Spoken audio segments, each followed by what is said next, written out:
I ended my relationship with my girlfriend of 6.5 years and I can't help but feel guilty for it now.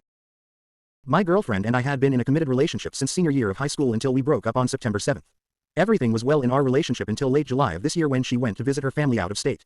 During the trip I felt her giving me the cold shoulder with short text replies with hours in between me receiving them.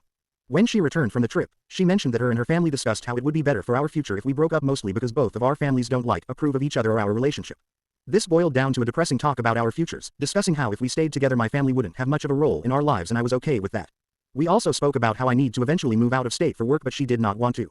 This ended with us deciding to continue our relationship despite everything and me promising to choose her over everything. Fast forward 1.5 months, she's been incredibly emotionally distant from me. She began demonstrating a severe lack of effort, support, and intimacy in our relationship. On September 6th she's at a bar with her coworker friend real late at night. Meanwhile I'm about to leave my best friend's house and I text her asking if she'd like me to stop by and pick her up to avoid the cost of an Uber. She replies with, "Would you really do that?" To which I respond, "For sure, I'm on my way now." She doesn't open this message and upon me arriving to the bar I find her and her coworker friend wasted grinding and dancing on two guys on the dance floor. I immediately confront them, which leads to her and I talking outside the bar.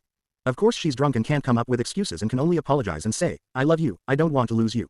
I told her we'll talk tomorrow when you're sober and I left her. The next morning we talk and she claims she only met the guy at the bar that night and that she had never gotten with another guy before or done anything like that ever. I tell her that's really hard to believe because she frequents that same bar with her friends. She also claimed that she was too drunk to understand what she was doing.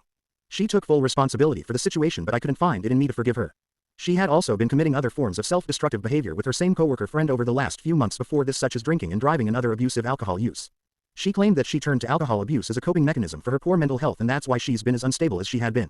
I gave her the ultimatum of either her getting a therapist and genuinely attempting to get her life back together while agreeing to move out of her parents' place with me, or I leave. She couldn't agree to those terms so I ended things there. It's now September 23rd and even though I know this wasn't my fault, I can't help but feel regret as well as a mix of a million other emotions. Ultimately I'm devastated but I believe future me will thank me for making the choice that I made. We've had 2 conversations between texts since then with no intention of getting back together.